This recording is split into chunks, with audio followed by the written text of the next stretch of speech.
ikosa rya mbere baza ko nakora, ikosa rya mbere narashaka kwanza gutwara ishingiro uko je ndabishaka. Uravye n'ibintu vyose ingene bikora n'umugambi wa bifise umugambi, bifise ingene bitumbereza sakajagari.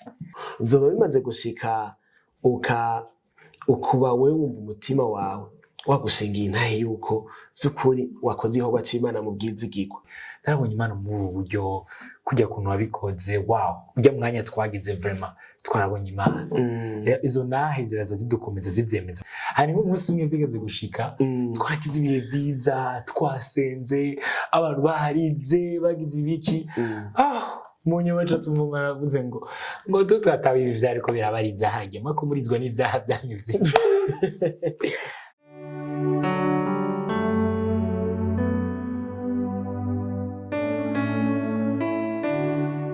Bakunzi ba Brightness Burundi, ndabahaye ikaze mu kiganiro indirimbo y'ishengero mushikirizwa na jewe Mugisha Jimapesi. Indirimbo y'ishengero ni ikiganiro gica hirya no hino kigatanga umuco ku bibazo bitandukanye abantu bagenda bibaza ku vyerekeye indirimbo ziririmbishwa indirimbo ndoramana ziririmbishwa mu rusengero, uhereye ku banditsi, ku baziririmbisha ndetse no ku batandukanye ico baba bazitezeko. Hanyuma ico kiganiro sinza kucikorana jenyene, imbere yanje ndafise umutumire, reka ndamusabe umutumire atugire ko anatwidondora. Murakoze cyane kutwakira. Nitwa Josiwe Niyonzima, nsanzwe nkigijwe, ndi umuririmbyi. Naragira ubuntu n'Imana, nabasanzwe ndongora no makoraniro y'abera mu gisata cyo kuririmba. Ego Josiwe, muratubwiye ko mukijijwe, musanze murongora n'indirimbo mu makoraniro y'abera. Ubundi musengera hehe Josiwe? Je umusengera muri Life Center. Ego muri Life Center. Hanyuma ico gikorwa cyo kurongora indirimbo mukimazemwo igihe kingana gute? Ndakimazemwo imyaka 9. Ego urabiramvyemwo? Urabiramvyemwo vraiment. Uba wibuka umunsi wa mbere watangura kubikora vyari vyagenze gute? Umunsi natangura kubikora ndibuka nari nkiri ku ishure, nari nkiga mu 10. Ego vyari ibintu vy'ama groupe biblique. No munsi natanguye barampaye programme kuko sinari ndavyiteze ko nta nivyo nari ndi mu cyo gihe. Ego barampaye programme ndagira ubwoba ndabitinye gose, mugabo bati ntacu ko barabimpatije gose ko naravyanse. Ariko nico gihe natanguye kurongora abandi bizera. Ego imyaka 9 umuntu ari mu gikorwa, ubundi umuntu yashaka kuvuga ati uwo muntu aba yarakimenyereye kweri. Ego hanyuma sinzi ubu imyaka 9 iraheze, muriko murakora ico gikorwa cyo kurongora ishengero mu ndirimbo. Nagomba kubaza muhora mwiyumva gute iyo wumvise yuko uzorongora ishengero mu ndirimbo? Bwa mbere ndanezerwa ko ni n'ubuntu mba nagiriwe kandi igikorwa nsanzwe nkunda. Umva nakajya mba ndose ko gukorera Imana mu ngabire yiwanje biranezera cyane, mugabo kandi murangira ubwoba cyane cyane yonza ko biva muko kuntu ari igikorwa c'Imana. No kuvyubaha n'ubu sindatahura ubwoba wumva, mugabo kenshi ndavyumva cyane iyo numvise gusa ko agenza gukora. Josiwe ati iyo aramukiwe ahawe ico gikorwa, ubwa mbere arumva anezerewe, ubwa kabiri ntakumva ubwoba. Munyumvire namwe ivyo bintu ingene bishobora guterana vyose icarimwe, ariko arabivuze yuko ni kubera cane cane agaciro aho ico gikorwa usanga bituma usanga rimwe na rimwe ariko arahinda agashitsi yiyumvira kuri ico gikorwa. Hari ikibazo rero mfise ngaho, mbega wamenye yuko ugomba kurongora indirimbo, mbega hari integuro bigusaba? Nimba bigusaba niyihe? Nukuri bisaba integuro nyinshi gose, kumva ni igikorwa c'Imana. Biragusaba gutuza, kuko bijya si ibintu waduka gukora birafise ukuntu bikorwa kandi umuntu yemeza ko ari ivyo cane cane ni nyene ivyo ni Imana ya urumva ko ari igikorwa gitumbereye Imana cane cane urumva birasaba kwitegura gutuza cane cane gose ku mutima uburyo bw'umutima uburyo bw'imwemu ya ego atubwiye ko bisaba gutuza aha najewe nk'ubu nogenda nkatuza noca nshobora kurongora ikoraniro mu buryo bw'indirimbo wogerageza kuvyagura gatoya neza neza n'ibihe bice nyamukuru umuntu abwirizwa kwiteguramwo iyo yafise ico gikorwa co kurongora ikoraniro mu ndirimbo. Ikintu ca mbere wisunga ijambo ry'Imana wisunga ijambo ry'Imana kuko urumva ni ikoraniro ry'abera rirafise intumbero yayo nyamukuru rero urumva ni ijambo ry'Imana rikurongora kugira ngo ntushobore kuja gukora ibintu vy'iwawe pembeni bitumbereye Imana nyene ijambo ry'Imana ryo riturongora aho ngira uri kuvuga muriko mutora ca kintu mbe yaje ni repertoire ni iki ego urumva deja ngo miteguro yose ko urumva no kuririmba kuri kobera igikwa cyo kuririmba urumva ama repertoire n'ibintu biba biri primordial kuko nivyo ukoresha mugabo urumva urategura umutima wawe ukagenda rero ugatuza mu ijambo ry'Imana ugasenga Imana hama ijambo ry'Imana kacari kurongora mu kumenya ivyo uza gushikiriza ishengero. Okay, uratubwiye rero ikintu ca repertoire shaka kumenya ivyo wisunga iki kugira ngo utore repertoire utore urwo rutonde rw'indirimbo za gukoresha mu kurongora ishengero. Umva ijambo ry'Imana riri kurongora kuko ijambo ry'Imana ubwa mbere turazi ko ijambo ry'Imana ritumbereye ikintu kimwe rivuga ku butumwa bwiza riravuga ico Imana iri riratwereka ico natwe twari turi imbere ya Amerika cyari twereka igikorwa ca Kristo yakoze hama n'ivizigiro dufise byakazoza umva ivyo nivyo umuntu atumbera cane muri make urumva iyo uriko uratora izo ntonde uza kuririmbisha ishengero uriko uravuga ko rimwe na rimwe hari igihe ushobora gusanga urutonde ruriko ruravuga ku c'Imana iri uriko ruravuga uburangamutima bwayo ku gikorwa Kristo yakoze sinzi nk'umuntu mbega urumva yakoze n'ibindi wabitubwira neza ariko ubundi hari igihe wafite ngenda bivuge neza hari igihe urumva uriko uravuga ivyo Yesu yakoze vy'Imana iri n'ibindi mbwari abandi nawe uvuga ati jewe Imana yarampaye umuduga jewe Imana iheruka kumpa akazi n'ibindi none ivyo navyo ntitubishiramwo mu ndirimbo canke biri mu ruhande uruwe. Musanzwe intumbero nyamukuru ntiyariyo sivyo nivyo Imana ibana natwe mu buzima bwa misi yose mugabo hari ikintu gikomeye cane Kristo yakoze ku buzima bwacu arico gitwara vyose nico twisunga cane umva ivyo ni ibintu bito cane muri bimwe bigenda bigaragaza urukundo rw'Imana mugabo mu burangamutima bw'Imana bwose bwaje kugaragara cane mu gikorwa ufite mu mugambi wayo wo gucungura umwana w'umuntu ivyo vyose ni ibintu bisanzwe vya buri munsi ufite uza kubona agaciro kavyo muri ico gikorwa Kristo yakoze utarabona ico gikorwa Yesu yakoze bijya biba ari ibintu bisanzwe nk'abandi ko n'abapagani hari Imana bikora ugasangira bagira ubwo buntu rero urumva ico gikorwa ca Kristo maze kugitahura kiraza kukwereka rero importance y'ivyo vyose rero intumbero nyamukuru niyo kuririmba ubwo butumwa bwiza kuririmba nabwo abantu bakene ko nibwo bubakiza kuririmba ico gikorwa Yesu yakoze igikorwa Kristo yakoze ku musaraba kumbure n'ibindi vyerekeye ivyizigiro tuba dufise muri we vy'ibihe bitazoshira vyo kuzobana nawe ibihe bitazoshira nibaza ko ivyo bikwiye kuba indirimbo yacu yego nibimvira yuko nibaza yuko naho kumbure mwebwe mu bimenyereye cyane ko no konsomza nibaza yuko nabiga Imana dukorera bitandukanye biza biserukira mu c'Imana iri mu c'Imana iri guko urabona na ntuzenya na Aburahamu bagiye nk'Aburahamu agiye gutanga umwana wiwe uribuka aho mutanze kwishikanwa ahindukiye iyumvise ijwi rimubwira ahindukira akabona intama abona akavuga ati ku musozi w'Uhoraho niho byose bironkeka akahavana akagira itazira nahereje Imana kubwo ukuntu mwiseruriye mu buzima mu byo ko aracamwo nko kushikana nyene n'umuhungu wiwe urumva uratubwiye ibitandukanye umuntu ashobora kwisunga ariko aragira aragira urwo rutonde rw'indirimbo. Hari akantu kamwe abantu rero bakunda kuvuga toyaha ivyo bintu nivyo mu mubiri, ivyo bintu nivyo mu mubiri gute ndinda kugira urutonde ntondeka indirimbo kandi turongorwa na mpwemu yera. Ivyo navyo bivuga kwika ubwo wewe sintege nkega ga Yosuwa kuburinda kuja kugira izo ntonde n'ibindi. Ego so nibaza yuko kenshi bivana n'ingene umuntu atahura. Ngabo jewe bivanye naho ngiza mu gutahura. Ego je nzi yuko Imana yanje je nizera ari Imana y'urutonde. Uravye n'ibintu vyose ingene bikora n'umugambi wa bifise umugambi bifise ingene bitumbereza sakajagari. Umva ivyo byo kuvuga ngo urumva ngo kuri podium nyene ngo bicabiza uko nakajagari sinoza kwimana ikora mu gobo.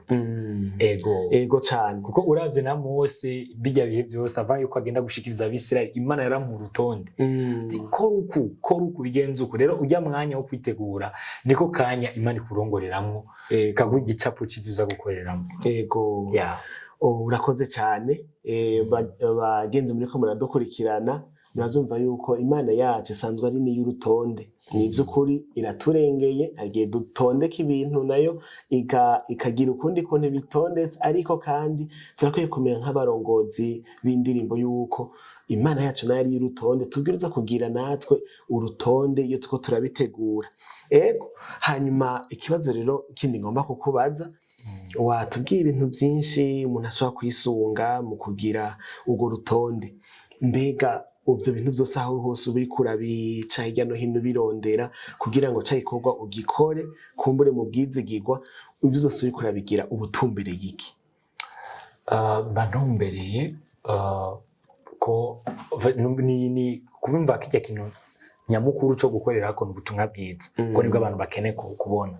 Just ivyo vyose tubikora kugira ngo abantu bashobore guhura n'Imana, bashobore guhura n'Imana. Kandi ikintu conyene gishobora gutuma umuntu ahura n'Imana n'ubutumwa bwiza niyo nzira yonyene Imana yateguye umuntu ashobora guhura nayo. Ubutumwa bwiza bwonyene. Ego uratubwiye yuko intumbero nyamukuru kenshi bufise ari kugira ngo abantu bahure n'Imana, banywane n'Imana kumbure mu buryo burushirije. Ego umaze kutubwira rero iyo ntumbero, ncangira iki kibazo rero, ni ikihe kiza kukwemeza wafashe urategura iyo ntumbero urayifise yuko ariga ngo uhuze abantu n'Imana, banywane n'Imana birushirije, wabikoze wanabikoze urasubira, ni ikihe kintu kiza kukwemeza yuko ryahangiro wihereje ya ntumbero nyamukuru wayishitseko? Okay. Ikibazo kirahambaye cyane. Ego. Nyoza ko ikintu ca mbere kinyemeza ni jewe. Umutima wanje iyo nabikoze ndumva umutima wanje uruhutse, ndumva umunezero, ndumva gutuza kuko mba umutima ubwa mbere niwo uri sûr n'ibikorwa nakoze. Kuko iyo najagaye vraiment iyo najagaye nakoze iby'iwanje ndavyumva. Rero ikintu ca mbere kinshingira nahe ndumva umunezero. Hama ikintu ca kabiri gihora kiza kuvyemeza gose ni nahe numva ku bantu. Izo nahe twuma tuzakira. Hariyo abantu usanga atarahura nawe vya vrai, ugasanga ivyo aje aronderaho ari umuziki, amajwi, ibiki. Mugabo rero n'abandi baza bagushingira n'abati nukuri kijya gihe narahuye n'Imana, numvise Imana yaranganirije, narabonye Imana mu buryo kujya kuntu wabikoze. Ujya mwanya twagize vraiment twarabonye Imana. Izo nahe ziraza zidukomeza zivyemeza. Mugabo ubwa mbere umutima wanje uraza kunyemeza vya vrai ko najagaye. Ego uratubwiye yuko kimwe mu bikwemeza yuko iyahangiro wayishitseko yo kunywanisha abantu n'Imana, kubahuza n'Imana, yuko bwa mbere umutima wawe ubwa mbere ubishingira intahe, hanyuma bwa kabiri kandi ushobora no kumva intahe. Ego uzoba bimaze gushika ukuba wewe wumva umutima wawe wagushingiye intahe yuko by'ukuri wakoze igikorwa c'Imana mu bwizigirwa. Hanyuma mugabo wumvise abantu nabo hanze commentaire bariko baragaya. Ivyo birashika kenshi, nivyo binakubwira biravana n'abantu kuno bameze ko ari umuntu hajya abaje gusa yimvira akazi k'inunda yagize hanyuma umunsi umwe zigeze gushika twaragize ibihe vyiza twasenze abantu baharize bagize ibiki mu nyuma ca tumuma aravuze ngo tutatawe ibi vyariko birabariza hajya makumurizwa n'ivyaha vyanyu vyinshi iyo serebro sinzoyibagira ko umuntu ashaka kwinamura avuga ngo bijya bintu mwari muri mwajya nabitawe bijya vyari vyaha vyinshi umva umuntu wese arafise ivya agira ari nk'umugabo wigeze kuvuga umunsi umwe kubera ko tutagize za ndirimbo zihuta umva twagi mu kirere cyo gutazira mu ndirimbo nyine za buke dusenga cavuga ati shaho no munsi byari bishe nitwanatamvye na gato umva ngico izo ni feedback ziva mu bantu uca utahura umutima w'uwo muntu aho ruhagaze muri make urumva ko intahe mbega aho none uba washitse kwa yahangiro canke ntayo washitse mu gihe hari abantu bavuga ati wapi vraiment nivyo bintu mwadokore okay nibaza yuko ihangiro iki cemeza ko tusize kwihangiro suko abantu bose bafatwa kuko umva iyo umuntu avuze n'ubutumwa bwiza urabizi urashobora kuvuga ubutumwa bwiza mugabo si bose babwakira ngo babwize mugabo ari umuntu umwe canke babiri baba bakira ubwa butumwa bwiza iyo ni nahe yonyene kwemeza yuko wakoze igikorwa c'Imana neza ego muyandi majambo urumva ko intahe zozo urumva zishobora kuba zitandukanye zashaka kubivanye nuko abantu bavyakira ari uhugize ego nimvira yuko cane nyene igikorwa nyene niwe ashobora kwemeza no mu mutima ashobora kwemeza umuntu ko ti wabikoze neza naho feedback yoshobora kuba nziza canke kabambi uko hari gihe menga rimwe na rimwe hari gihe abaridere rimwe na rimwe menga bacarwa mu mutego ugomba rero kuzana za feedback nziza pemporte ivyo bobo bashikanye canke batanze ego rero uratubwiye yuko cane cane umutima urashobora gushinga kumva ati vy'ukuri ndumva ko nagerageje canke Imana yanshoboje vy'ukuri kubikora mu bwizigirwa ego hanyuma iruhande y'ico rero hari ikindi camvuga uriko uraraba ibi vyose umuntu abwiriza kugira haba mu kwitegura haba mu kubishikiriza gutyo mbega iki gikorwa wumva ari gikorwa vy'ukuri cyo gukora umuntu uwo ari we wese kubwanje nibaza yuko atari gikorwa gikora umuntu wese kuko ni umuhamagaro mu yindi mihamagaro naho abantu benshi babisuzugura umenga kuririmba kuririmba mugabo imihamagaro nk'iyindi ego si umuntu ari we wese kuko urumva guhagarara n'imbere y'ishengero kurongora abandi si igikorwa gisanzwe birasaba ko ubura umuntu bwa mbere wahuye na Kristo mwese ubutumwa bwiza ukabwizera uriko uraba mu buzima bwo kunywana nawe kandi vy'ukuri n'ishengero rigushingira naye kuri kuraba mu buzima bwo gukura hama bagagushika ico gikorwa ko kurongora abandi urumva ni ingabire n'umuhamagaro si bose ego umva uravuze ati si bose ni umuhamagaro kandi ni ikintu gikenewe yuko umuntu abwirizwa kuba yaravutse ubwa kabiri hanyuma akabona kugira kandi nkako nta umuntu yoza gutumirira abantu guhura n'Imana canke kunywana n'Imana ariko babwira Imana nawe atazi yimvira yuko ivyo bintu biba bitoroshe nyene muri make numva ntibikunda rero birasabwa yuko bwa mbere umuntu arongora ishengero mu ndirimbo ndoramana abwirizwa ko ari umuntu yahuye na Kristo yavutse ubwa kabiri akarongorera ishengero mu buzima canke mu Imana iriko iramutahuza nyene kubamo kugira ngo rero dufashe n'abariko baradukurikira batandukanye ni nahe nk'amakosa nk'atatu wizi ko wigeze kubukora uzi kandi ko uri kubikora neza ariko mu nyuma ubivaye n'ukuntu Imana yagira gutahuza ugasanga warahushije kandi wari uzi ko wari kubikora neza ikosa rya mbere baza ko nakora ikosa rya mbere narashaka kwanza gutwara ishengero uko je ndabishaka mva uburyo je ndabishaka ibicapo vy'iwanje nyene ndashaka bigenda ukumva no gutora indirimbo nta kintu na kimwe nisunga Ego. nisunga uturimbo tugezweho karimbo nyene mbona gayitinga Gafise hit. gashaka kuba kubita mu mitima atebana nabemeze kabisa ya irindi kosa rya kabiri nakora ryari kosa yuko nashira umutima cane kukumva ivyo abantu bariko baravuga ya ivyo abantu bariko baravuga numve yuko bemeye vy'ukuri ko nabikoze neza Ego.